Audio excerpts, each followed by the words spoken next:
This is a presentation of RVT Entertainment.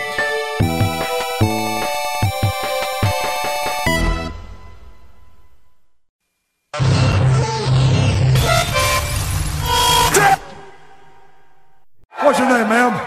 Stacy. Oh, Stacy. What do you do for a living, Stacy? I work for a Christian publishing company. If there's one thing I can't stand.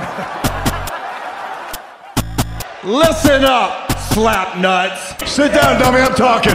You know, they say all men are created equal, but you look at me and you look at Small Joe, and you can see that statement is not true. Oh, Randy! He's fat! You f***ing numpty! Will you laugh at that face? Shut your mouth.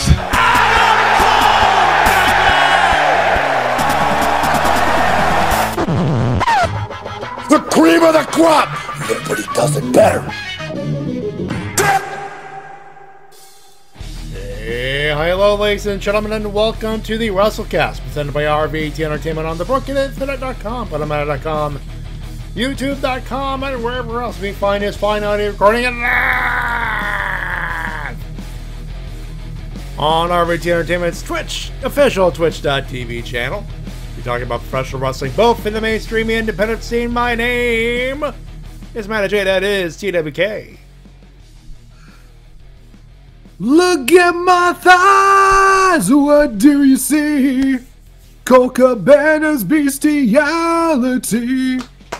He knows your nightmares, he knows your screams, he knows what happens in your wet dreams. Oh, it's Colt Cabana's bestiality. Neon tights, they're so bright. When he pulls them down, you will see a sight. You will see a major ball hang on to his left ball.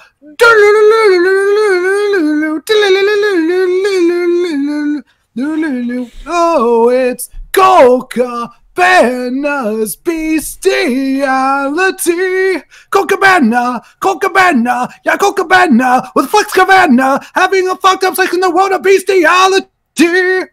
Ask not what they can fuck for you.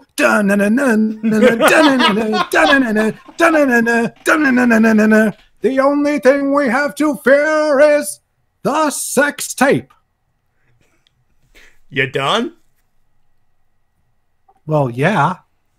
Introduce yourself, for God's sakes. Hello, ladies and gentlemen. I'm TWK of TWK Reviews, and I hope you enjoyed that bit of Nightmare Fuel. He's been holding that in for what, 5 years now? 6 years? The last time CM Punk was on WWE goddamn TV. We'll bring that up in the third seg, because we still got a pay-per-view to review. But yeah, that happened. That fucking happened. I was comfortable in bed. I'm about to fall asleep. My phone blows up. I look up. 2 minutes later, I'm glad I'm in bed because I'm laughing my ass off. If I wasn't in bed, I'd be rolling on the floor. Laughing. Just that fucking happened. CM Punk back, at least in a technicality, on WWE television.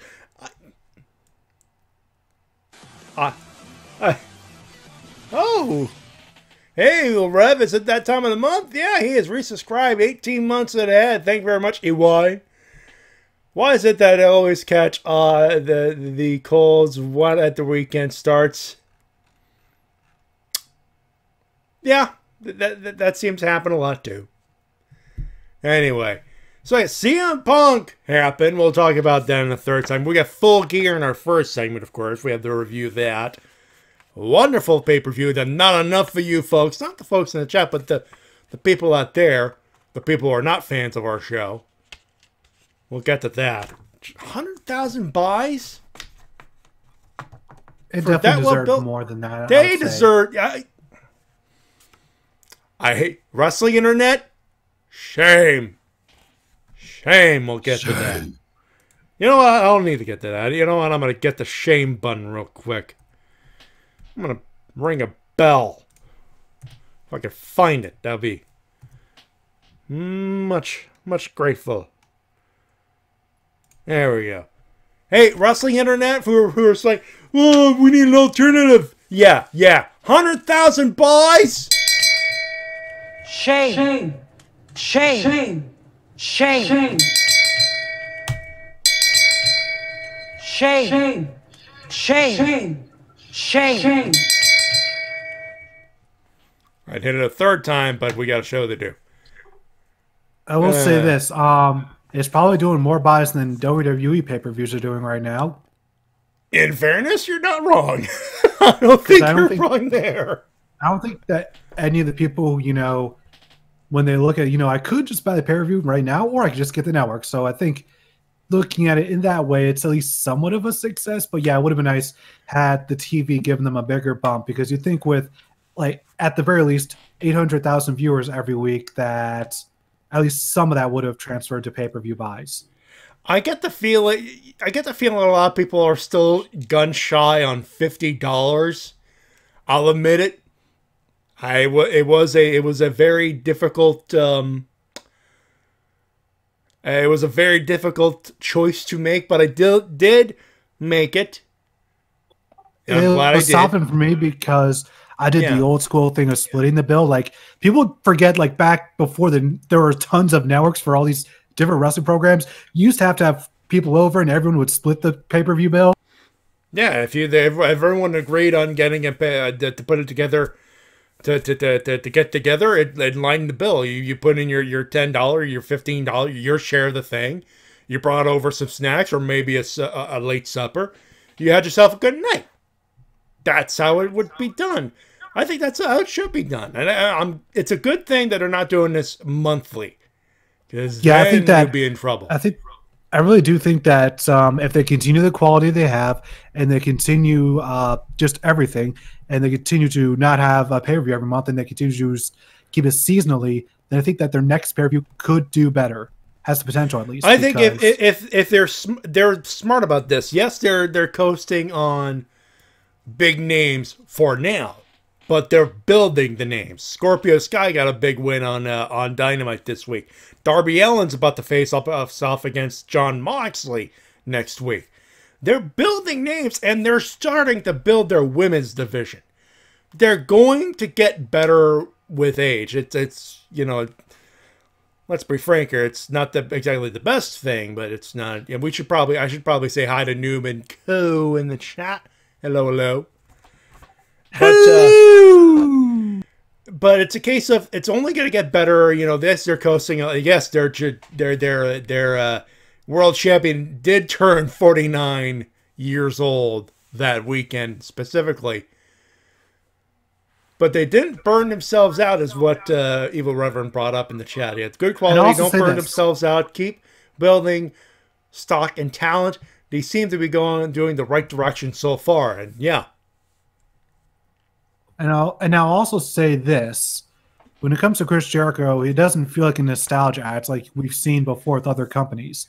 He always reinvents himself. He always reinvents himself, and finds a way to. He always finds a way to keep himself relevant in the process. Yeah, he never feels like he's just coasting by and just being the same old Jericho. He's always doing something different to justify his placement in the card. So for the wrestling internet who begged for an alternative and didn't fork over $50 or whatever, it might have been people coming together, you know, to produce a buy separately like T-Dub did. But shame. But that's another thing. A lot of people like Darby Allin, my God, he needs a mid-card belt, and Devin the Great, no mid-card belt needed. Well, there's going to be a mid-card belt within the next month, although Cody has stressed that he doesn't like the name mid-card because he feels like that undervalues the performers, but that is essentially what it's going to be. There needs to be a mid-card, mid-tier, I would say Intercontinental Championship level championship, and not we're talking current old school IC belt, but old school, classic. Yeah, we're talking about when the IC title was essentially like right below the main events. It was the worker belt. It was like the belt you would give your hardest worker kind of situation, something like that. Yeah, Devin the Great, a worker belt, but something like a test case if you want to see how they would do with a championship before you hot shot them to the main event, something like that. But that's another story for another day. Here, what's our clip? Yeah, we haven't even hit the clip yet. Yeah, what is I just said we have winners and losers. Your emails and comments as per usual. And I forgot to take out my Chromebook, so I'll be doing that as soon as I hit this clip here. But that being said, we all know what happened with Cody Rhodes. He lost his championship via technical submission. The clip is not the end of that, but what happened after the fact. Yes, a lot of people saw it coming, but you're still shocked anyway. It is the reason why MJF is locked in as heel of the year for 2019. Absolutely, I will not be argued on this point. Here's a clip. Take a listen. He's an emotional guy. I get that. He did what he thought was right. What are you going to say? But, I mean, you have to appreciate his point of view. This is his mentor that he is watching going through excruciating pain. Perhaps the type of pain that could take 5-10 years off of Cody's career. And MJF doing the only thing he knows to preserve. Should he have waited a little longer? I don't know. We'll never know.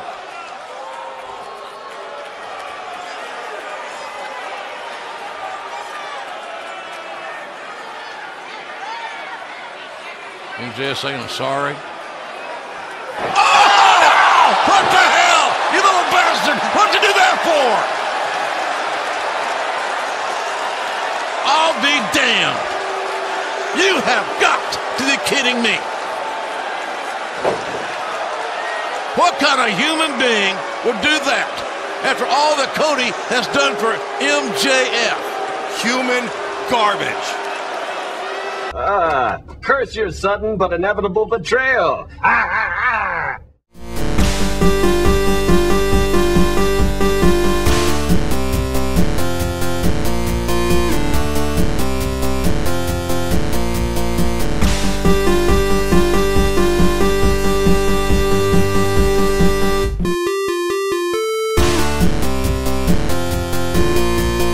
Hate to say I told you so. Well, we all told you so. Everyone knew. Everyone told you it was going to happen. Oh, man, oh, man. MJF, as soon as I saw that, I typed out the words, heel of the fucking year. Oh. Beautiful. The way they built to that. I mean, I could totally see a lot of people say, oh, Cody's not going to challenge again. Folks, this is Wrestling 101. They're building the chase. It's going to take, from the looks of it, I mean, the Cody versus MJF thing with Wardlow on Wednesday making his debut, they could stretch this out for at least a year if they wanted to.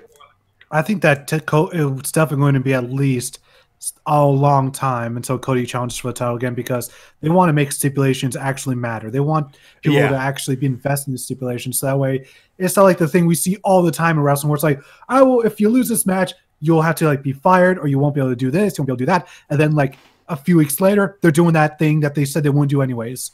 And yeah, it feels like it didn't even matter. I'm thinking a year. I'm thinking at least a year, and then and it won't be via a casino battle royal type thing either. It'll be a case of, all right, but I'll put it on the line against you, but you're putting your career at stake.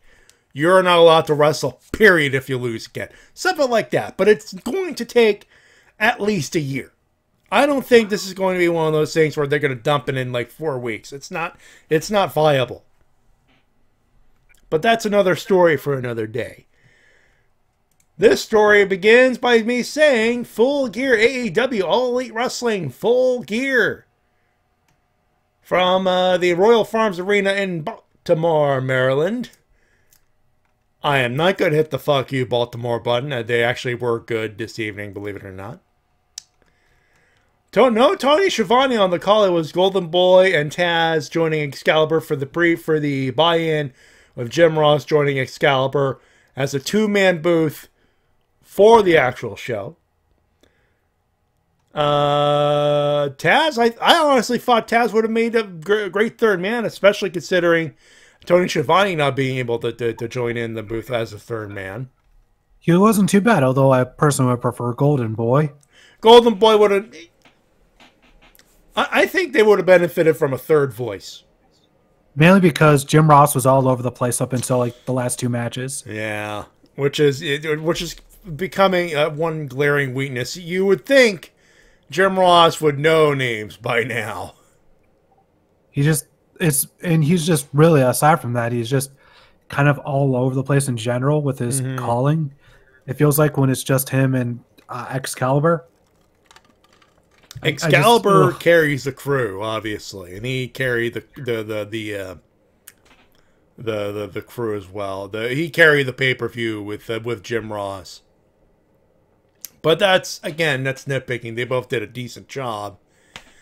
We began with the buy-in. By the way, there was only one match, but the buy-in itself with the pre-produced the pre-produced vignettes and everything else. More of those. That was beautiful. Yeah, I especially love the one for Proud and Powerful. That was probably one of the best hype packages I've ever seen. You would think they're baby faces, but then you remember they're supposed to be asshole heels. Which is strange, but I agree, absolutely. And they'll be at the top of the main card, but we got to talk about the opener, the actual opener, the people, the stuff you tune in to watch. Dr. Britt Baker, DMD, taking on B. Priestley, if I could say it correctly. He's there, JR. You know damn well I'm better than JR anyways, and that's sad to say. Well, old age, comes for us all. Mm-hmm.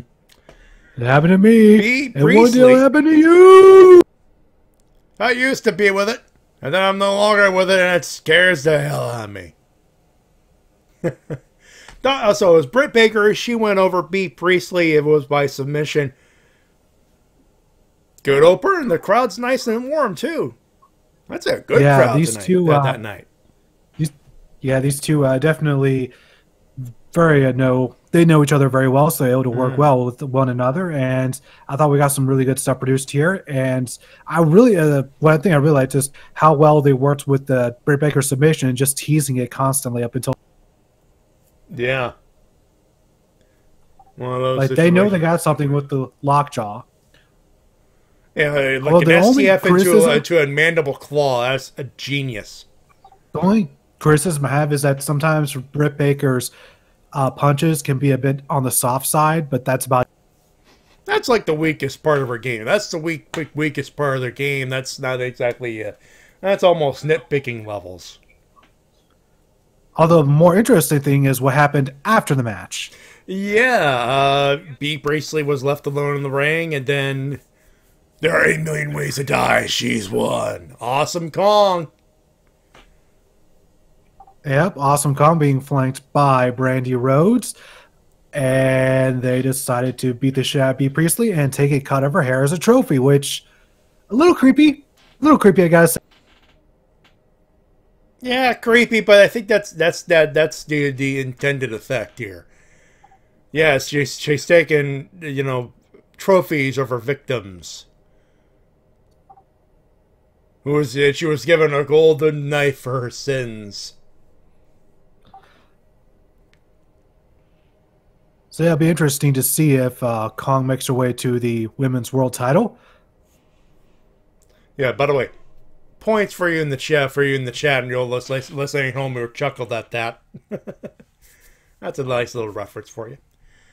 The man they won 11:35. That was a great one, and they opened everything up by actually putting the hot tag team match in there. Before we do that, Hello, Jody in the chat. How you doing? Sending all hugs your way. Yeah, our condolences for those wondering. Her mother passed away recently. It's the first chance I get to say our condolences. Hope you enjoy the show. And hello, Michelle. So as you pointed out, we start off with one hell of a tag team match. Proud and powerful. Santana and Ortiz taking on them Young Bucks. They went 21, and Proud and Powerful won the match. Yeah, they did, and I thought that was the right decision. And one thing I found interesting is, I believe in the opening moments of the match, Proud and Powerful tried to make a tag with the feet, but the referee didn't count it. And then there was a blind tag that actually counted, which is weird. Then again, this does sort of go in. I believe the referee for this match was Rick Knox, right? Yeah. So I think that goes along with the storyline because he kind of has a thing going on with being the elite where, you know, people are getting on him about his refereeing. Yeah, that was like the one sticky point for me. Like, I get it. You're trying to put over as many gimmicks as possible, but the ref's gimmick from BTE, how many people do they think they're going to hook with that one?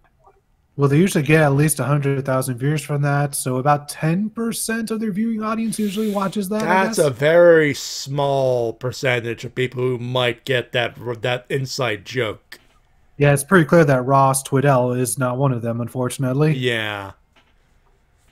That was strange. And you know what? I have to agree with Ross. I mean, yeah, I'm a regular watcher of being the elite. I don't agree with refs shouldn't have gimmicks. Or if they do, they should be subtle. Like Aubrey, Rick Knox is very strict in the rules. Aubrey is Girl Hebner. Earl Hebner is Earl Hebner. And Bryce Rumsberg is the best ever. And we will hear nothing. We'll hear no words saying the otherwise. Well, yeah, one moment that I really enjoyed, that I thought was really nice, was when Nick went to kick one of the members of Proud and Powerful, ended up hitting right in the ring post. Yeah, and they worked that into the finish, and ow. And by the way, I love the fact that Matt Jackson was almost 2 years later still selling that back injury. Either that or they re-aggravated it or whatever they did, he's selling it like a boss. For the tag team that gets called out for not selling anything, these guys, when they have to sell, they sell like bastards, man. They're absolutely amazing at that. That is very true. Like the fact that, okay, seriously, it was at Wrestle Kingdom 2 years ago, this January, where they started the whole Matt Jackson back injury gimmick. Or angle, whatever you want to call it. And he's still doing it to this day across multiple companies. That's insane. Who does that? That's awesome. Continuity. There's continuity on this planet, and it's delicious, and it's awesome. And like Matty pointed out, Proud and Powerful got the win. I thought that was the right decision. In fact, when you look through this card, it kind of feels like, you see a whole bunch of defeats for the Elite. Which is really interesting. It's the build up, it's the come up, which makes sense. It also shows that they don't really have as big of egos as people like to think they do. And also, which is important. They're smart about building the business first, which is awesome. Also, people are wondering, we're skipping right to the end. One of you, I think it was Enigma, Unboxed Live in the chat. Enigma, how you doing, by the way? He just went, how old is Ricky Morton? Not old enough to pull a Canadian goddamn destroyer. Now, to be fair, he didn't have to do anything for a Canadian destroyer. That was all, I believe that was Santana who took that. That was all Santana and the Young Bucks helping him out, but it was still one thing that I will give him credit for is that awesome dive. Ooh, that dive. Oh. He went out there like a bullet, man. Also noticed that Robert Gibson didn't do anything. There's a reason why there's a reason why Ricky Morton was the one wrestling Ric Flair in singles matches. Pretty much.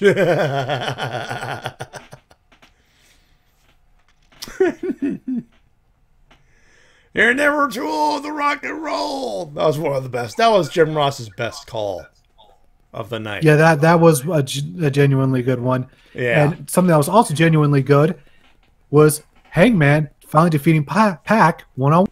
Yeah, Adam Page over Pac. 18. The first match was 21 minutes even. This one, 18:30. Of course, they did the old 50-50 with Pac winning the series on Wednesday, but that's a case of, well, they had to rebuild the thing. Well, that, and if you're looking at just singles matches, that was the rubber match. If you're looking at just singles matches, yeah, then this Wednesday was the rubber match, and Pac won the series, which once again really throws the Elite down. Like right when every time it feels like the Elite are finally getting momentum, there's always something that just kicks them back down. So I'm just wondering when they're finally going to, pull that trigger and have the Elite really start gaining victories in a meaningful way. And getting that match beyond, as Cody brought up. So you're thinking that that's what they're going to call War Games if they can't get the rights to it? Match Beyond? I don't know if I would even do a War Games per se, but it'll be some kind of big multi-man match. Cody wants to do War Games. You know that. He's been trying to get the rights to that for a while now. And now we know why. Now that All Elite Wrestling has started, we know why he's been trying to get the rights to that name and all the other, concepts that his dad came up with. And WWE owns it. Then they have like a yearly tradition going with that with NXT. One thing I find interesting though is that MLW had an event. They did their own War Games and they called it War Games. I want to know how they got away with it. Yeah, so that's another question for another day. Pretty standard match. Adam Page got his one, and these guys had to follow that tag match and that Canadian Destroyer, but they did so admirably. For the next one, especially with some of the spots like the brainbuster on the chair. Oh yeah, and then constantly teasing the lariat. Mm-hmm. I don't think he hit it in this match, but he was able to hit the Deadeye for the win. Oh yeah, and I love the name of that move because it's a reference to Red Dead 2. Which just shows how much of a nerd that Hangman is sometimes. Anyway. Excuse me. I had to hold it in. I thought I was going to burp. Next up, Shawn Spears with Tully Blanchard. He took on Joey Janela. He won 11:45 the total. Tully Blanchard. 2019 still got it as a heater. That he does. Although this match wasn't as good as I was expected to be. I thought it was fine, and that's all I can really say about it. Yeah, with Joey Janela, I think the expectation was it's going to go hardcore. He hung in there. In fairness. Yeah, I thought both guys did perfectly fine, but there's just something lacking for this match. I'm not sure. Yeah. I guess the main thing is that it didn't have enough heat for it to be a pay-per-view match per se. There wasn't enough on the line or enough heat to sort of justify it being on pay-per-view and not just Dynamite. I get the feeling that when they did the challenge thing and everything else, and then they realized, oh shit, we can't do it on Dynamite. Well, fuck it, put it on the pay-per-view. And it's an ongoing. This one's going to be an ongoing feud anyway. You saw the promo on Instagram/Twitter by Joey Janela. This one's not over by a long shot. Oh yeah, especially after seeing what happened on this week's Dynamite. But if I was putting on my Booker hat, I would switch this out with the Britt Baker B. Priestley match because that one felt more suited for pay-per-view since it had months of build-up, and this one just had a week. So I think I would switch those two around. We'll put this on the pre-show. Mm-hmm. I don't know. It's a weird one, to be fair. What was not weird was 13 minutes of a great three-way tag match for the AEW World Tag Team Championship. Essentially the podium. It was the champs, so Cal and Censor. They defeated Lucha Brothers, Pentagon, and Rey Fenix, of course, Private Party. All of the high-paced good stuff happened here, and I was happy in my head place. And I was there. All the high spots, great high spots. Everyone worked together to do the high spots. SCU. And A little extra bonus for you at the end of the match. Of course, Pentagon wanted to be a dick because, he's Pentagon. Lights go out, and then there's Pentabra and Pentabra. That's exactly what I said on Twitter. It's a good one. I had to steal it from both you and OSW Review. But no, it was like 2 Pentagons, and then the Pentagon without the tattoos beat up the guy in the match, and it turns out it was a fallen angel. And of course, the moment he took off the mask, huge pop. Huge pop. That was nice. That was very nice. Yep, this was the week of reunions. First SCU, and then on Wednesday, Jurassic Express. And that was nice too. What was also nice was this next match. Oh, this one, I got a couple of notes on this one. Riho defeated Emi Sakura, to retain the AEW Women's Championship. They went 13-20. This one I had me worried for a sec because I thought the crowd went a little too quiet. But one little spot, it was a rest spot with Sakura in control. And for those who don't know, her gimmick is she's Freddie Mercury. So what does she do? Hey-oh! Hey-oh! Hey-oh! Hey-oh! And it's quiet at first, but she keeps going and the crowd starts picking it up. Oh, Queen!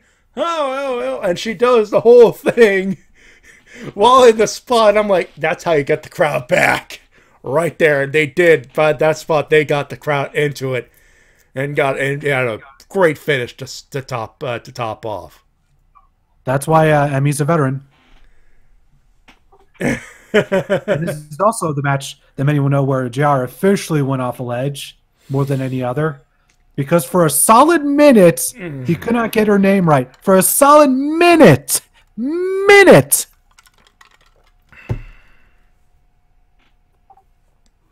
You could hear Excalibur hold back his laughter. And at one point, JR just goes, God damn it!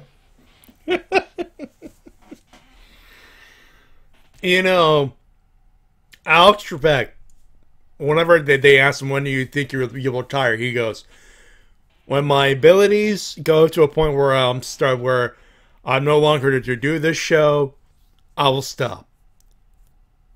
JR should probably heed those words. Well, he heeded those words and he told them to go to hell this week.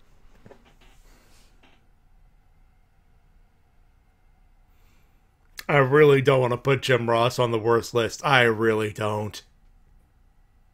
But at this point, it's getting to a point where I might have to. There are the match that followed, the 2 matches that followed this, he was on fire. But for a good portion of this card, it just felt like he was all over the place.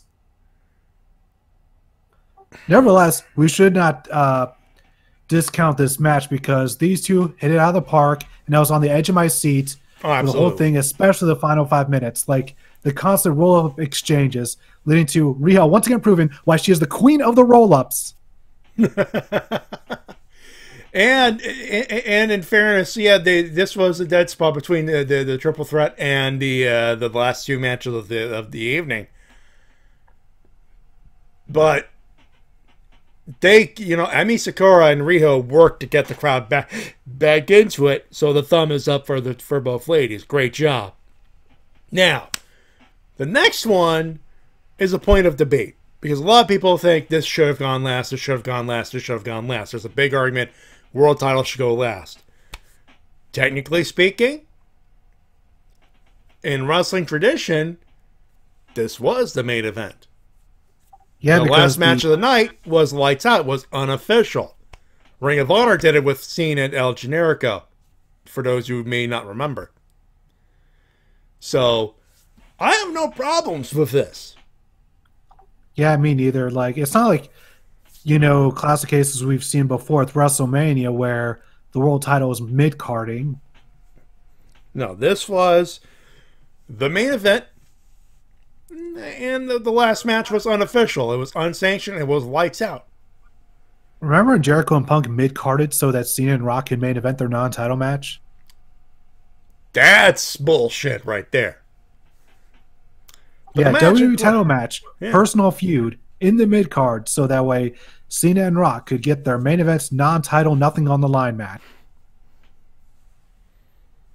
Here's my finger, Vinny. Sit in it and spin. Anyway, so the technical main event, and I will call it that for all intents and purposes for this show, is Chris Jericho with Jake Hagar, and I will call it Hagar. It's supposed to be Hager, but Jericho calls him Hagar, so fucking A on that. He can't drive. 55? I thought you hated that. Hated what? That song, You Can't Drive 55. Who the fuck said that? I will fight them. Alright, fair enough. He defeated Cody with MJF by technical submission. Since Cody lost, he will no longer challenge for the AEW World Championship and won 29-35. Because Cody tapped out. MJF threw the towel. Because he was tapping out, the referee couldn't see it. MJF was all like, "Are you tapping out, Cody?" I was like, yes, I'm tapping out. We're supposed to put over MJF as a heel, remember? I am. MJF threw the towel. As a good Cody friend. was not tapping. He was metaphorically T-Dub, this is not a monitor busting situation. This is we're going to call it what it is, okay? I know you, look, I like MJF too, okay? Don't get me wrong, but we got to call it what it is. But besides that, Cody's the idiot who decided to do a dive on an elevated ramp and let it face fucking first. Hey, it would have been worse had the ramp not been elevated. True, but he still had a big fucking hardway gash above his right goddamn eye. The referee, the match could have been called off had the doctor said otherwise. But they pulled through. They went another 20 minutes in that match. Cody's in the Jericho has Cody in the Lion Tamer. He's right. Cody's in pain. He's in pain. He's about to pass out. And MJF, he's writhing. He's going, fuck it, throw the towel.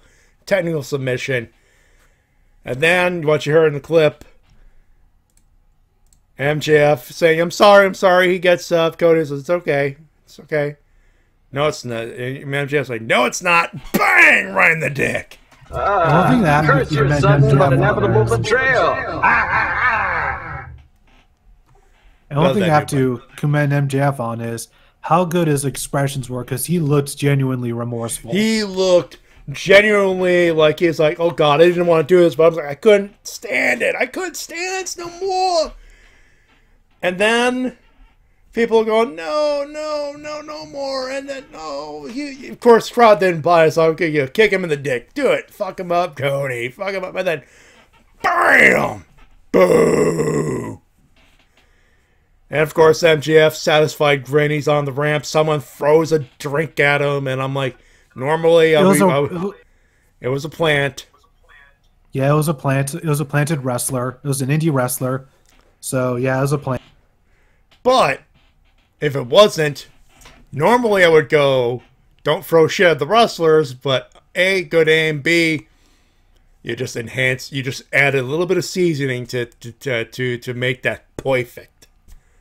But it was a plant, but it was still perfect. Because the way he's like, MJF's about to go, I was like, nah, he's a dick. Smile on his face. That's how you know. That's how you know you're... If that was genuine, it's a case of that's how you know, ladies and gentlemen. That is how you know. And now for the unofficial main event of the the unofficial main event of the evening. Ow! Fuck the match, aka unsanctioned lights out. 38-45, Jon Moxley, Kenny Omega. Yeah, ow fuck. T-Dub, it's been a hot minute since we've seen a barbed wire true room. We had mousetraps on a board. What? Mousetraps on a board. We saw shattered glass. We saw a barbed wire spider web, as Excalibur called it. and the match. You know, I'm willing to bet. And a lot of people had that theory where the barbed wire on the bat and the broom were real. And then the spider web was, okay, there's some on the outside, but most of it's just is just Hollywood barbed wire to not kill the wrestlers that are about to bump into it. Mousetraps. Mousetraps were in there. I was slightly disappointed we didn't see Lego, personally. I was calling for the moment you pulled out that sack. I was like, "Are those Legos? Please let those be Legos." Come on, please. We need Lego. We need Lego. No Lego, but glass works. Hope it was gimmicked. It was. Yeah, I hope so as well. Sugar glass, as Renico calls it. Yeah, that's the good glass. That's the glass you want to land on. Because yeah, it's still gonna hurt, but it's not gonna cut the shit out of you and stab you. And of course, to end the match, Moxley pulled the ring mat up and exposed the wooden boards, and Kenny did a Phoenix Splash off of the top rope, landing face first into the wood. Gah. You could tell that that's not how he wanted to land. Like, he was clearly trying to land on his gut, but he got too much rotation and landed face first.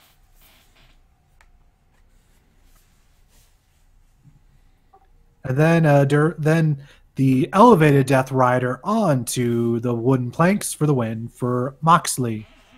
And then afterwards, he looked at the camera and went, "What is it? 4, 5? 4, 5? What is it? Fuck you, that's what it is." Fuck you, that's what it is. Right in the fucking camera. I love Moxley. It's T-Dub, it's been a hot minute since we've seen a match of that brutality. Of that extreme brutality. Well, they did do one recently with Moxley and Janela. True, but not to the extent of what we've seen here.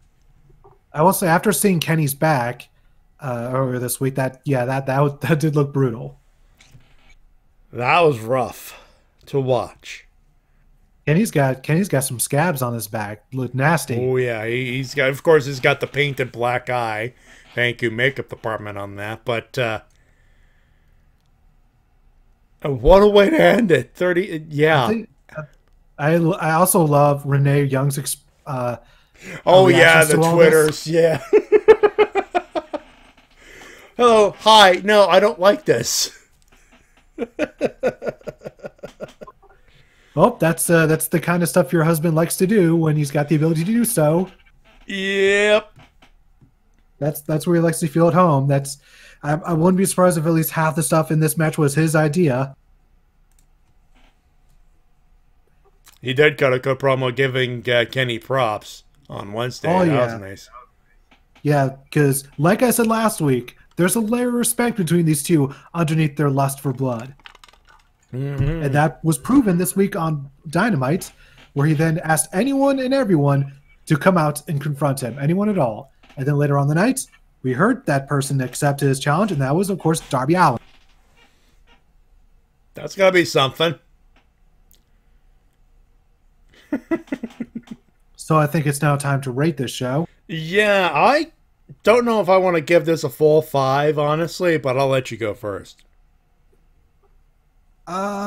Looking through this card. The only real downside here was Spears versus Janelle, and even then it wasn't that bad. It was just lesser by comparison to everything else on the card. So I think it was put in there as like a breather match. I suppose so. So with that, I'm going to give this show a 4.5 out of 5. That's where I'm sitting, 4.5 out of 5, actually. I do not want to watch that type of hardcore match ever again. God. That was brutal. You think that's hardcore?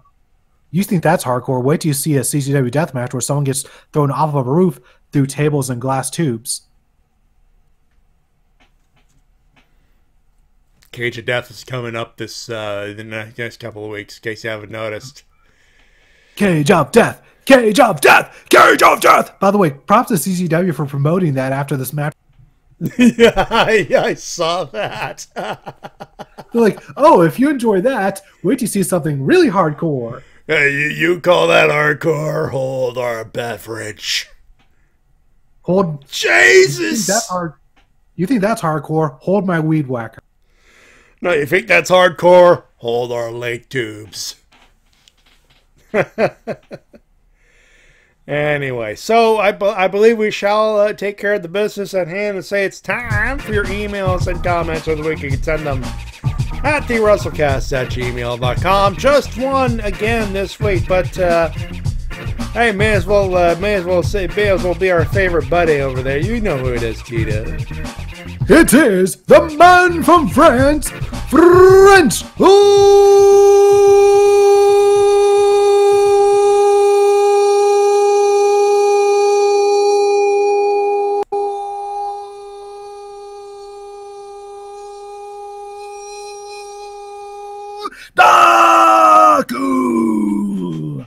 All right, so Renico earlier had a question over from French Otaku here. Here's my cue. What is your cue, Mr. Renico? While he answers that question in the chat, I'm going to read this. Hello, WrestleCast. Huh. Buy the network? So would you buy the network just for next week's stuff? No. Well, like buy a subscription for a month to the WWE Network just for Survivor Series? No. No. No. No. I'm not giving after WWE Hell in the any Cell. money. Not after Hell in the Cell. No. Like I said, I'm still I'm still not sure if I'm even going to watch Survivor Series, to be honest with you. They're doing their level best. NXT is doing their level best, but here's the problem. There's still Raw and most of SmackDown that fucks up. And I'm sorry, Lana and you're gonna get me to watch the show because Baron Corbin and Roman Reigns want to do a thing. It's like, no, fuck you. I ain't watching that shit. I'm with T-Dub on this one. Like, I'll watch it after the fact through a reliable source, but that's about it. I wouldn't pay 999 cents for that. Thankfully, even if I do watch Survivor Series, it'll be on the brother of my brother-in-law's account. Huh. I never have to pay to watch WWE either way, but that's just how burnt out I am. Even watching for free is too much for me at this point. It feels. Mm-hmm.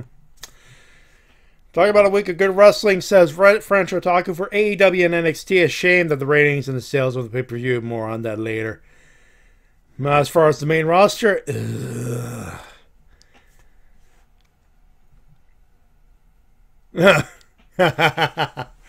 I see where it's like. I completely missed the jokes, but since it's Baltimore, Maryland, but you can't hate on them. The crowd was on fire throughout the night. That is very true. And the pay-per-view, it was great. There were some down moments like Riho Sakura. She said it's Sakura. She said Sakurai. It's Sakura. And Janela Spears and Pac Heyman was it down? Huh. Wow, but I thoroughly enjoyed that match. Yeah. Like those two were just. But the matches were serviceable. For the rest, holy shit! Bucks versus Proud Powerful, loved it. And also Ricky Morton, the Destroyer, and a suicide dive. How is he not dead? He's Ricky Morton. That's how. SCU versus Lucha Bros versus Private Party. Enjoyed it. Cody Jericho, amazing match with a shock ending when MJF threw the towel only to turn on Cody at the end. Heel of the freaking year, he says. Moxley versus Omega, all of the pain. That was brutal. Not as brutal as any death match you can find, but it was amazing display from the two. Overall, great pay-per-view. A shame that, according to the Wrestling Observer, it sold less than 100,000 buys. I don't understand why 4 out of 5 is the rating. SmackDown and Raw in England, outside of NXT Invasion, I really didn't care about both shows. The worst part was Raw, with the Ronda Rusev Lashley triangle. Makes me want to barf. Also, they from what I've read, I could be wrong here, but from what I read, they completely jobbed out Mandrews and the Mod Father. Mandrews? Yeah, Mark Andrews. Oh, local indie talent Mark Andrews. I gotcha. He was former tag team champions of NXT UK with the Mod Father, Flash Morgan Webster. And from what I read, and Imperium too. And Imperium. So yeah. Fuck you, Vinny. Way to make NXT UK look good. Yeah, by the way, Walter is supposed to chop the shit out of anybody that decides to dares to step in, and you're gonna job him out? Fuck you, Vinny. Worst part, aside from the crowd shitting on it, the whole idea of Rusev himself. Even worse, it made millions of views on YouTube. Just why? Why would you like that shit when even the Bell brothers would call you out? We have sick fucks, ladies and gentlemen. And no, we're not talking about Kenny Omega and Jon Moxley. They are not sick fucks. Well, they are technically sick fucks, but they ain't that sick. NXT Fun Show, the great cruiserweight match between Garza and Lio Rush, Keith Lee and Roderick Strong, as well as Io Shirai and Mia Yim, in a ladder match for the women's advantage at War Games. In the news, Matt Riddle will face Finn Balor replacing Gargano. I expect Velveteen Dream to join Team Ciampa, since he also has beef with the UE. Also, Kaylee Ray shows up to help Shirai win the match, meaning that she joins Team Baszler until Bayley struck her in the back of the chair because Survivor Series. From what I've read is Kaylee Ray is part of the team, no matter what. So that's so official. at least one show knows how to respect NXT UK. And ironically, it's the top branch of NXT. Who would have thunk it? AEW Dynamite, the Elite got destroyed tonight. Omega out. Bucks taken out by P&P. Cody destroyed by the newcomer Wardlow, who's now MJF's heavy. Smart move on that, by the way. Paige brutalized by Pac. It's like the Elite are put other talents, which are putting over other talents, which is a good thing because they'll overcome the odds. In other news, Awesome Kong keeps taking out hairs. First Priestley at Full Gear. Yeah, I forgot to mention that. Now Alley. Then Luchasaurus comes back to save Jungle Boy and Marco stunt from the Dark Order. Love that Roadhouse. Love that Roadhouse kick. Roundhouse on 3 lackeys. Also, Scorpio Sky scores the first loss to Chris Jericho. Holy hell. I love that episode. Winners, Full Gear. Well done of you despite some setbacks. Maxwell, Jacob Friedman. You rotten son of a bitch in a good way. Not only did you make an awesome heel promo on Cody after Full Gear, but then you did the Owens part with Chris Jericho. Remember that promo? I remember. Rick and Morton at Full Gear. How old is he for doing these moves? The Randy Savage character in the new South Park. I did see a clip. I expect him to snap someone like a Slim Jim. And of course, what else? The return of CM Punk, now part of the WWE backstage. However, he is with Fox, not with WWE, so don't expect him to wrestle with the company. Please stay away, as well as your wife, of course.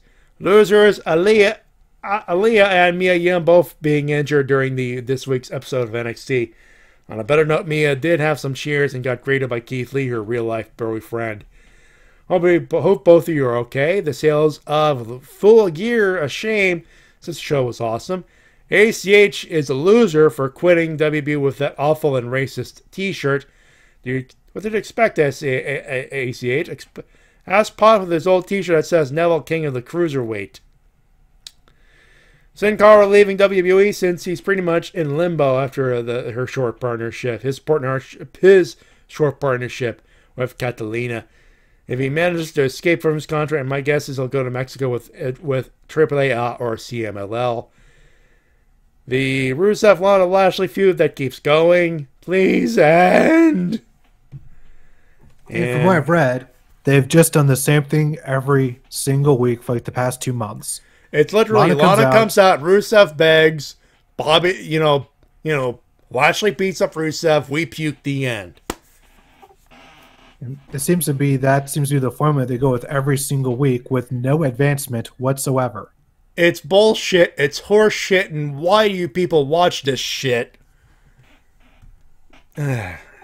Because I think that both Jim Sterling and Simon Miller on a podcast they together put it very nicely in that they want to be a part of the discussion afterwards. And they like watching train wrecks. And, well, you don't get a bigger train wreck than that. It's fucking up 3 careers. If you call that a train wreck, you're sick. I know one person that's enjoying it more than anyone else, and that's me, damn it! And such good shit!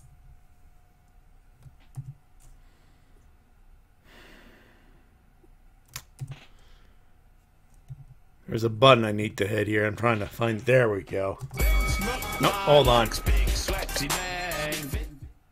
Let me try that again, because I was setting up for the internet. Smoke mine likes big sweaty man. Vince Smoke mine likes big sweaty man. Vince Smoke mine likes big sweaty man. Oh yeah! Give me some of that Lashley. He's got so much beef! Anyway, let me reset. Yeah. Gary Stridham. Wow. Anyway, I need to be in my bunk. Those are your emails and comments of the week. So you heard about that CM Punk fella? We'll talk about him and much more when we come back. Do not go too far.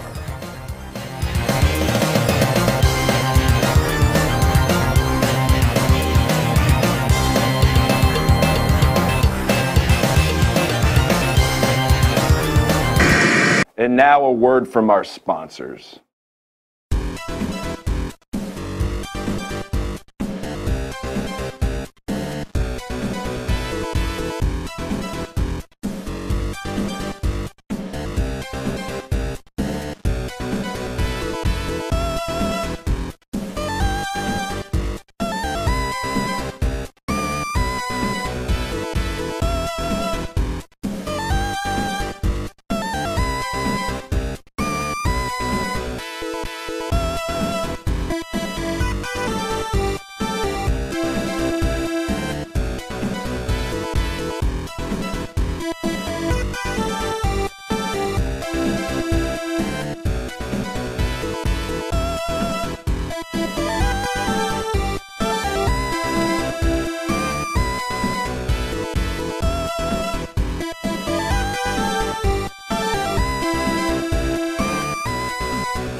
These newfangled video games are too hard. Hello boys and girls, this is the national treasure and the world's champion, Nick Aldis, and I'm here to announce that the NWA is coming to WrestleMania Wrestling. Stars like myself, Colt Cabana, the Universal Heartthrob, Austin Idol. Hey, do you want a challenge for the 10 pounds of gold? Well, you can, buddy, in WrestleMania Wrestling. Coming to the PC, Nintendo Switch, PlayStation 4, and Xbox One. I'm going retro. Retromania Wrestling, coming in 2020. This is WMOB Mobile, 12 on your channel dial and 12 in the TV ratings. come on. Stupid thing. Fall. Hey, Jay. What's the problem here? Oh, hey, Becky. Candy bar is stuck. Can you help me out? Stuck, huh? Yeah, I think I can help you out. Hi, facilities. Yeah, we're gonna need some assistance on the 3rd floor vending machine. Thanks. There you go, buddy. Thanks, Becky. And I did a little research on you, Daniel. Almost 30 million Twitter followers. God, that's a lot of people. Got your television show that's really kicking ass. Comedy Network. Top of the world. But you know, some of your fans must be double agents, because over the last few years, they've come up to me many times at events, at signings, the gym, and different places. Hey, Arn, do you know who Daniel Tosh is? Of course I know who Daniel Tosh is. Well, what's the beef he's got with you? And you know, before today, I didn't have an answer, Daniel. I guess the answer is you didn't like me when you were a kid. Boy, I hate that. Well, here's the reality, Daniel. We live in very different worlds. When you're in that big house and got those big luxury vehicles and got all those network executives telling you what a big deal you are and security walking you everywhere, I come from a very different world. I come from a Shark Tank. You got great whites, you got tigers, you got all kind of man-eaters, bull sharks, you name it. They're all trying to rip you apart. We have some rules when you live in my world, Daniel. One of them is you don't pick a fight with a guy that's already pissed off. You probably don't overmatch yourself in a fight either. It's not a good idea. We only got one last thing to deal with, don't we? We got to figure out if your balls are as big as your mouth. See you soon, Daniel.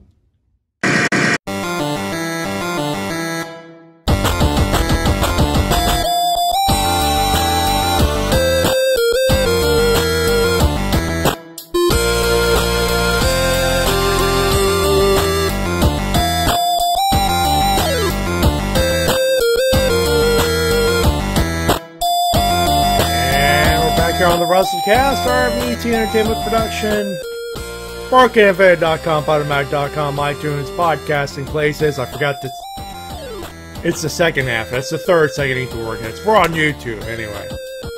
YouTube, iTunes is dead. Matty and TWK here with you, and yes, that was indeed AA Arn Anderson showing everyone how it's done in the promos class. Yep, after all these years, he's still never lost it. And before we get to the obvious thing, Daniel Tosh, you're fucked, buddy. Oh. Like, yes, he's all like he will kick your ass. And this is glasses off, Arn Anderson, as in, you're about to lose a limb. It was good while it lasted. Anyway, so we may as well, let's talk about WWE backstage. They did a thing, and they only drew 40,000 last week in their debut episode, and then they had Adam Cole, Baby, and they did the thing, and then the thing, and then Renee Young said a surprise, and Colt Personelli freaking pops up. Punk comes in, everyone's calling him a fucking sellout, and I'm laughing my ass off.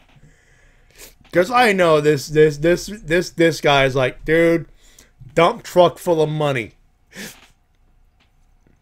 He's not made of stone. And we should probably bring up the fact that, yes, AEW did talk to him first, but yeah, here's the thing about the wrestling thing. Punk don't want to bump ever again.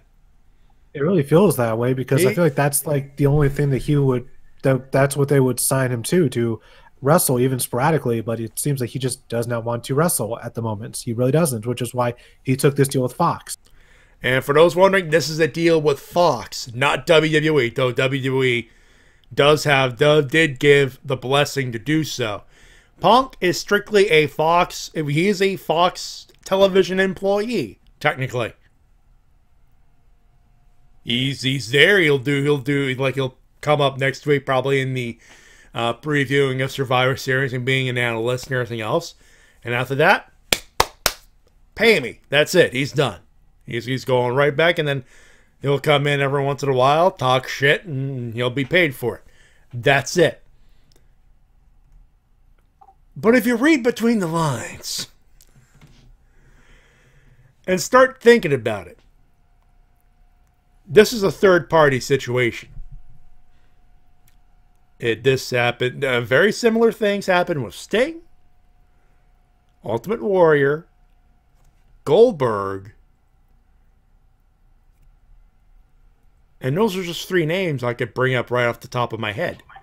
One person who was about to come back before he died was Randy Savage. And they were taking their sweet time with it. Of course, he got a promo for All Stars. And of course, he had his heart attack happen, and we were robbed of that Hall of Fame appearance. But I get the feeling they were working towards that Hall of Fame appearance anyways. Sting and Goldberg came back to wrestle within a year. Both cases within a year or so, depending.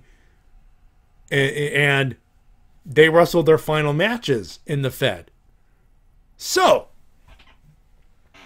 this is a third-party situation, and granted, it's not the video game, but it does stand to reason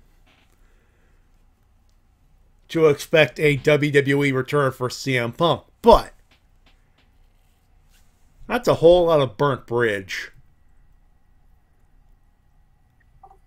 I think it's still going to be some time. I think at least a year from now, if not later. Because, of course, after this, it wouldn't have surprised me if 2K got in touch with Punk. It's like, hey, since you're kind of working WWE, you want to be our pre-order bonus?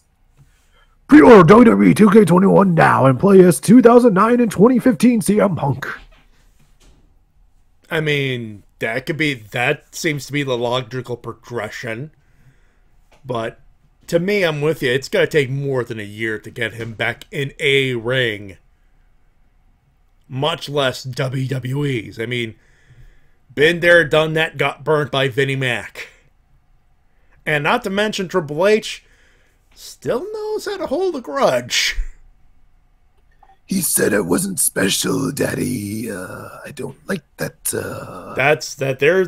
There's your first big test of business savvy. Can you put away the big grudge so to have CM Punk come back?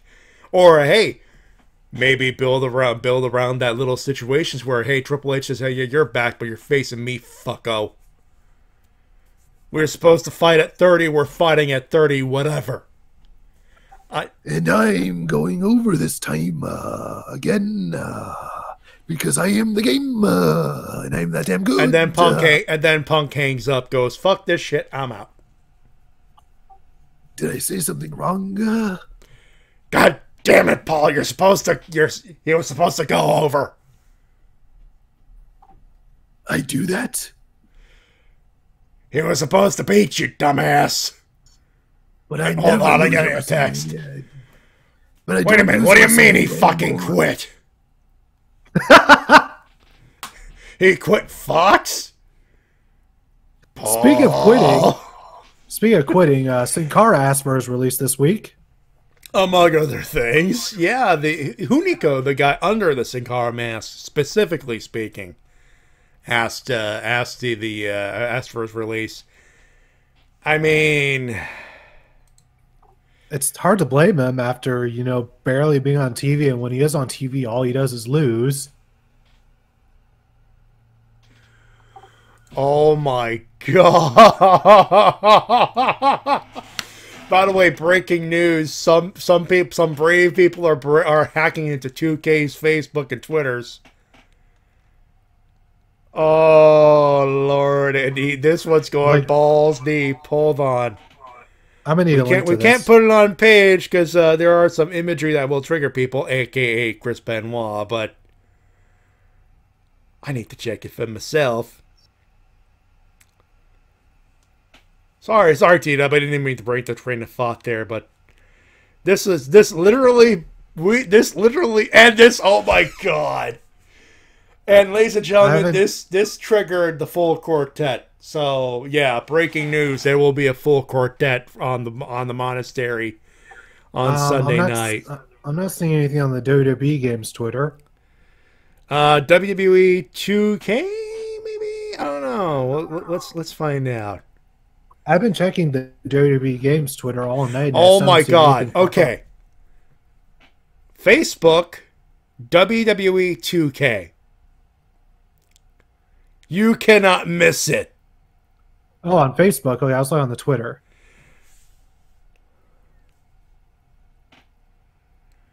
Okay, I got log in first, apparently. It says this content is now available right now. You sure? I went to facebook.com/WWE2K, as you said. Okay, go on Facebook and then search for WWE 2K. Oh, wow, that's an avatar change. Yeah, there it is. And then click on it. Look what the cover photo is. Yeah, I see that. Chris Benoit, Hall of Fame. For those wondering, it's facebook.com/WWE Games. Yeah, WWE Games. And this guy is having so much fun.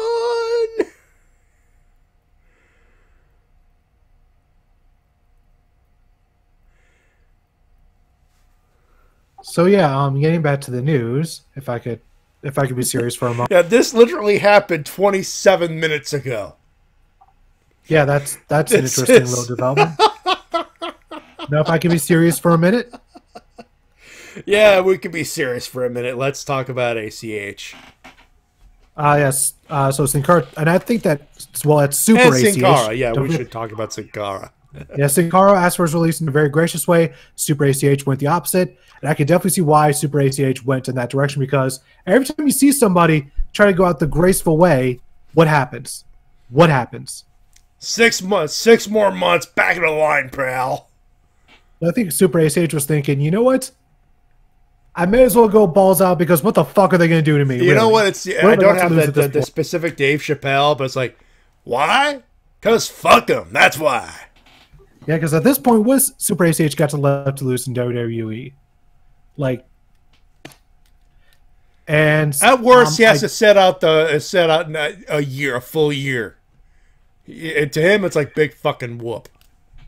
Yeah, because I think he's still relatively young. Let me look up his age. Yeah. I think still.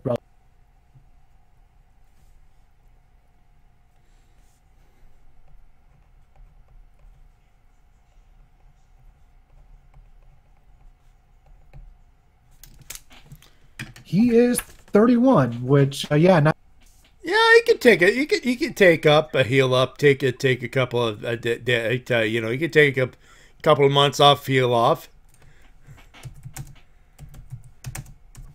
So hopefully he's able to get his release. And I think that according to Dave Meltzer on the latest Wrestling News Observer, he said that there is a chance that certain talent could be released if the company doesn't feel like they would be helpful to AEW.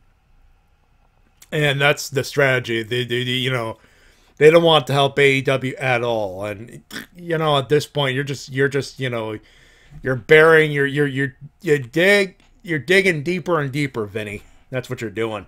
That and not releasing people makes them worse, because all they're doing is just having a huge roster but not using like 50% of them at least, which means you're just hiring people to just do nothing. You're hiring them to bench them. And that's just a waste of time for everyone, because so many people will show up to Raw, SmackDown, whatever, and then they just sit at catering for like the entire night. That's all they do. And it feels like a waste. So to me, they need to start releasing people just for the sake of being able to that way they can have a roster that's not bloated and one they can just focus on. And not waste money, because at this point that's what you're doing. Well, they got money to waste, so they don't care about that. I don't know. Making more profit seems to be the name of the game, no matter what. I mean, the more people you hired at the bench, the more the less profit you'd be making. That's true. And that to me it seems to be the logic here, One thing that seems to be very interesting is the fact that for now the 7th week in a row, AEW is beating NXT in the ratings, and this one wasn't even close. AEW got really close to the million view mark, and right back down to under 800,000 for NXT.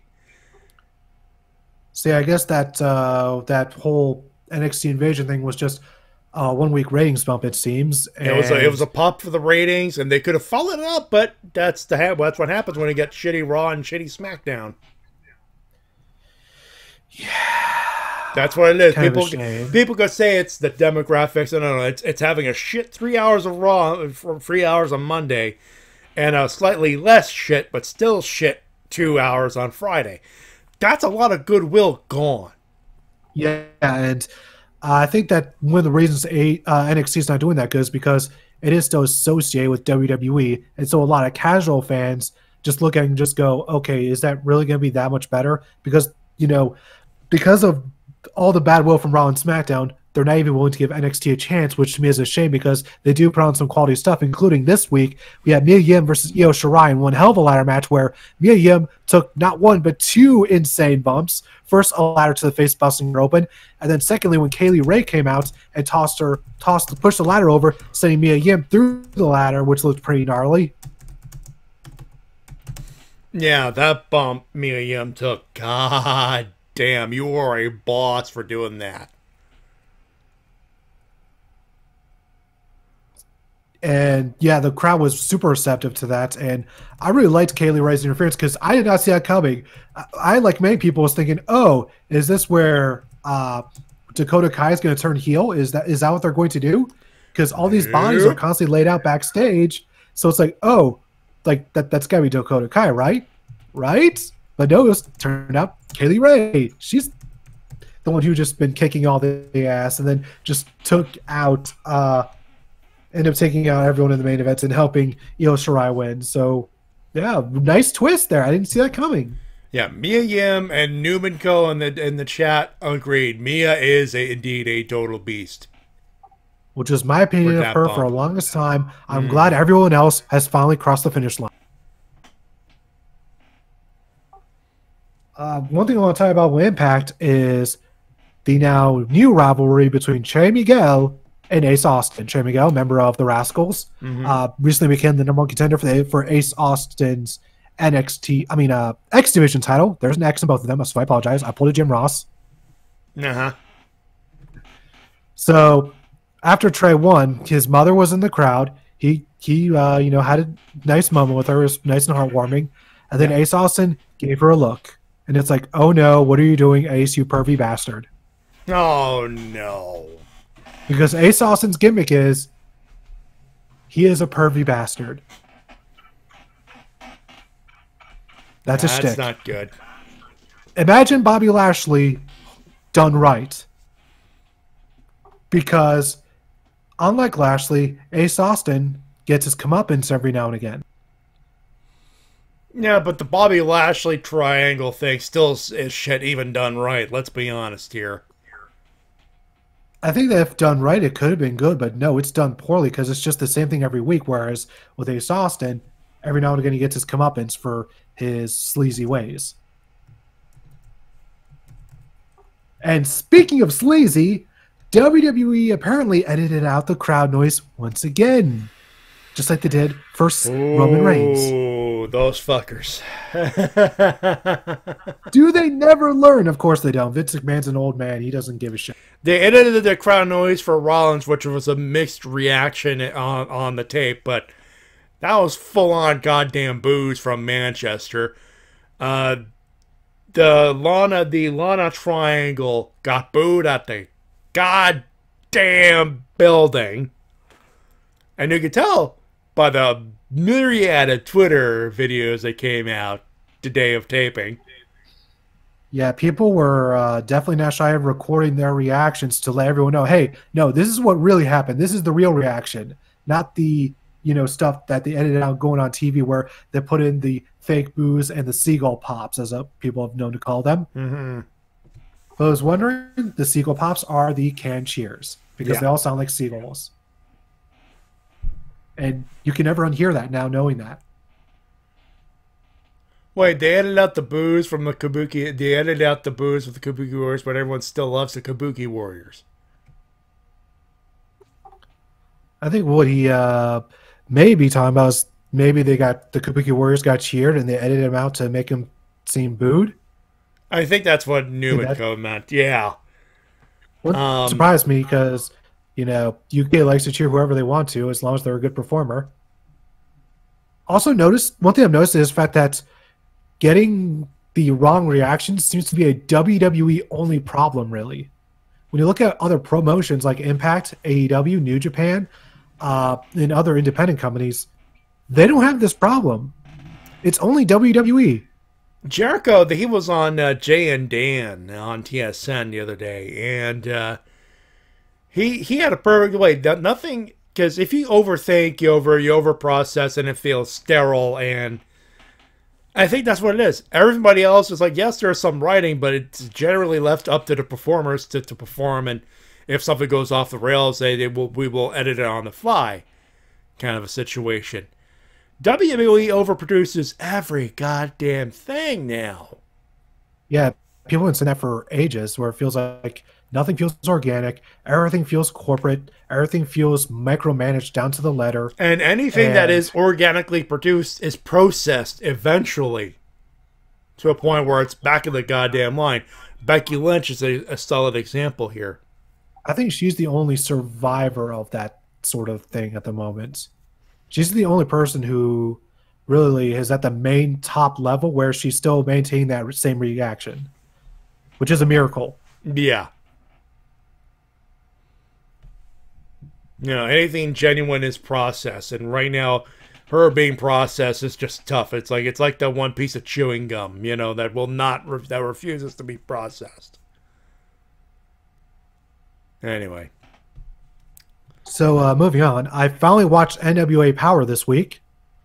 Yeah, so obviously you're not a fan of James E. Cornette, and I don't blame you. He's like the one part I'm like, this is why don't watch it with high volume. I was like, I just watched wrestling and I bring it up when it comes to the promos. Yeah, the wrestling and the promos were really good, but Cornette is just unbearable on commentary. It makes me not want to watch. It really does. Like, I really tried this week, guys. I really did, but just Cornette's just smugness. And the thing that really sent me over the edge is him saying his stupid shit that he says out all the time, where he says, this ain't cosplay wrestling, this is real wrestling, this ain't midgets. I'm like, oh, fuck you, you smug son of a bitch. I hope, god damn it, get the fuck out of wrestling. Fucking hate you. The sad part, he's still he's such a fan that he refuses to leave. Nah, Billy likes him too much. And in better news, Dave Marquez is awesome. Joe Galli's doing a decent job on commentary. The wrestling's decent. It's a presentation that's very different, but very good in a good way. Yeah, I really enjoyed the whole studio presentation. It's really nice. And Thunder Rosa is one of the highlights for this week's episode for me, anyway. Actually, pretty good. And I also like that they use Dokken as their theme song. That's awesome. It's a nice touch. I like that. I can't catch it on the 605 live premiere live dealy, but I always like to catch it an hour later after supper and just like, that's nice. I could just settle in on a nice evening with just some nice old school wrestling. And like I wasn't when I turned it on, I was expecting to hear the old like NWA theme. I wasn't expecting to hear licensed music. Nevertheless, Dokken, that was really amazing. So I would like to watch more of it, but it just Cornette really just turned me off that much. It's a case, if you could watch it every once in a while, I don't think they're gonna mind you. And like it's one of those you have to binge watch, or you could do it like I do it, make it a regular thing. I cannot binge watch that because that much Cornette might just kill a man. Yeah. That's why I'm glad to just leave it at the 1 hour. And on better news that relates to Retromania earlier this week. Oh yeah, speaking of, there's a reason I played that ad, ladies and gentlemen. So the whole idea behind Retromania was to be kind of Well, the idea was a spiritual sequel to WrestleFest. It is spiritual? No more.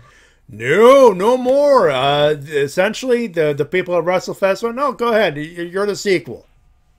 Yeah, the publishers who own the rights to WrestleFest got in contact with Retromania's developers, I believe, either or vice versa, and they struck a deal. It is now 100% the official sequel to WrestleFest, and will feature wrestlers from Mat Mania in the single-player mode. Although from the news I read, it looks like the Mat Mania wrestlers for multiplayer mode will be DLC, which is weird. That seems a little skeezy. Little skeezy, but it's coming out on all platforms, so you damn well bet your ass as soon as I'm able to actually get it, I'm getting Retromania. And that is all the news I have for this week. Yeah, a little bit of this is an ongoing situation. The WWE WWE games on Facebook.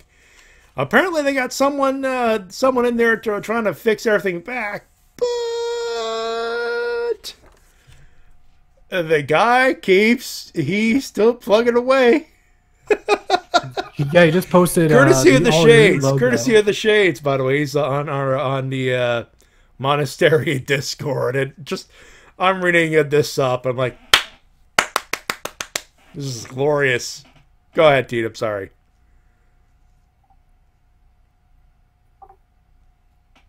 Yeah, I was going to say, yeah, they just posted the All Elite Wrestling logo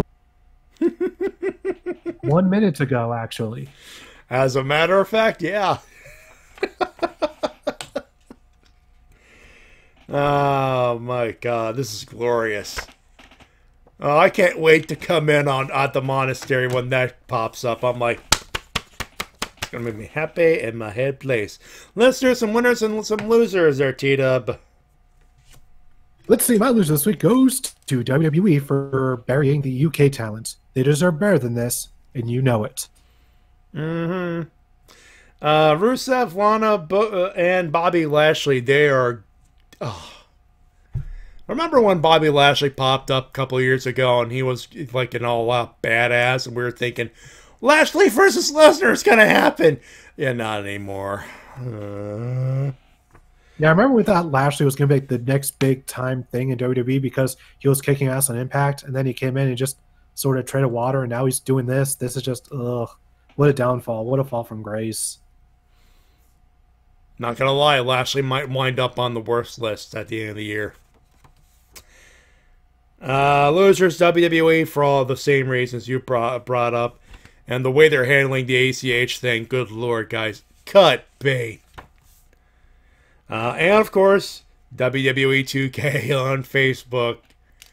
Oh, that is glorious. Oh, God. Let's do some winners. Let's see. Winners this week, I'm going to give it to All Elite Wrestling for producing one hell of a pay-per-view. Mm-hmm. Also, what the hell did that? Okay, the main 2K Facebook page. Jesus Christ! Oh, they got hacked too? Oh no! We cannot post this. Put it in the chat so I can read it, so I can confirm that we can't post this. No, you just.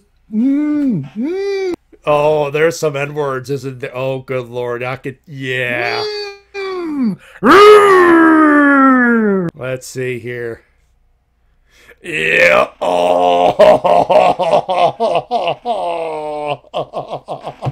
Like, what the fuck? Can you at least be creative? God. Can you be creative? Like with the WWE games hack thing, they're at least posting different wrestling stuff. It's just stupid. I'm letting the monastery crew know that. Oh, this is live stuff. This is, yeah, this needs to be. Oh my god. Like, this is offensive as hell. And this should not be, like, we're not, you know, acknowledging or, you know, we're you know, it's like we do not approve of these practices, but for the purposes of shit posting and, you know, being, you know, part of the law, I cannot wait to laugh at 2K on Sunday now.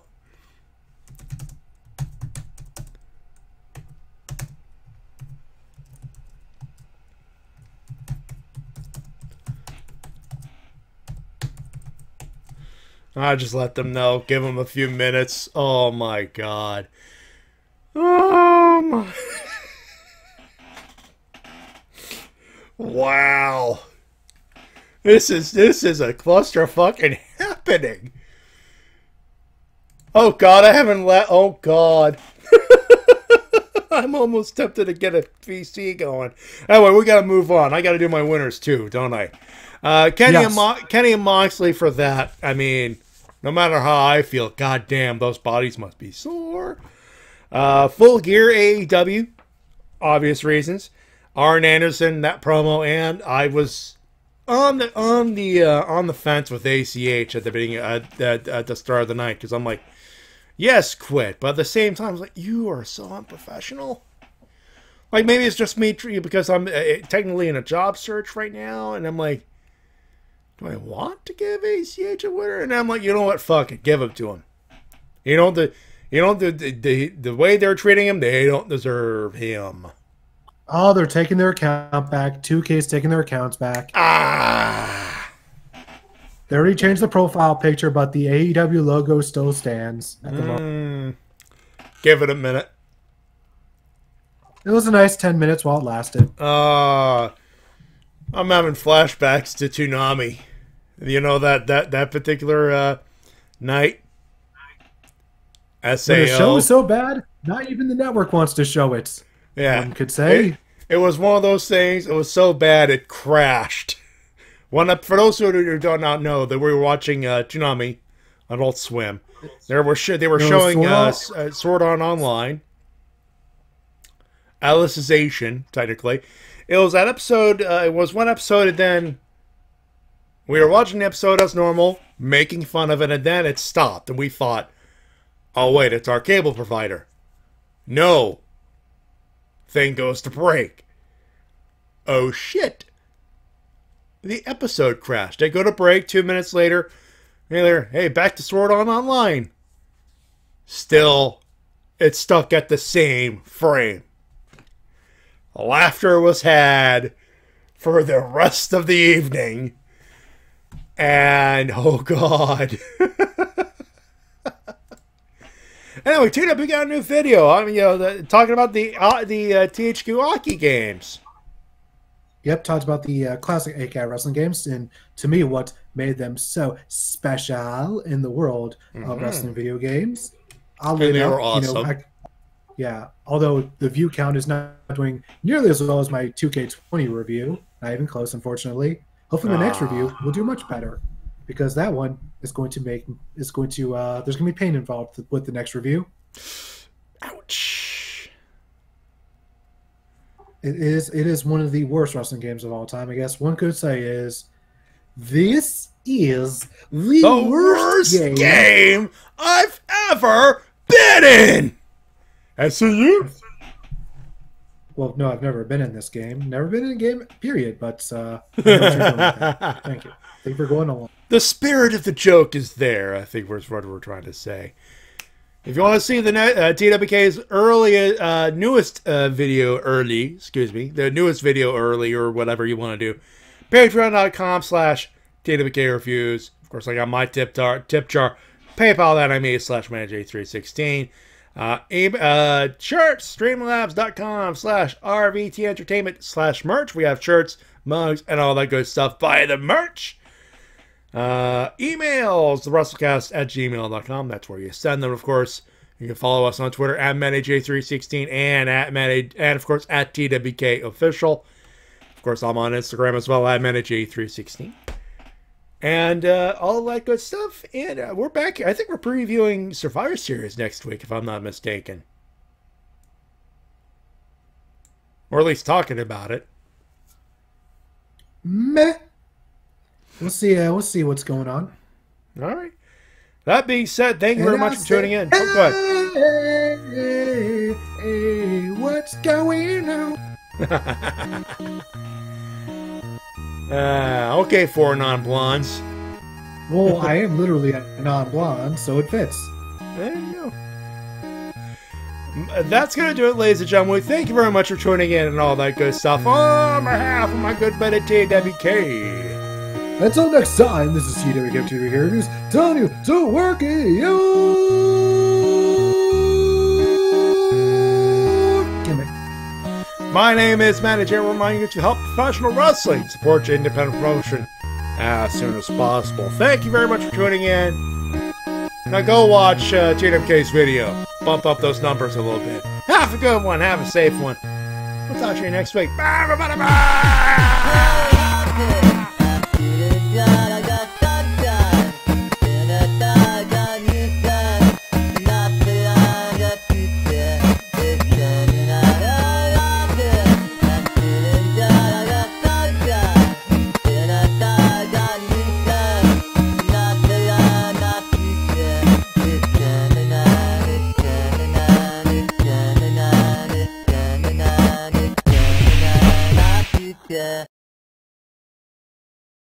It's funny because I think that you might want to be a little bit like Chris Jericho. Is that true?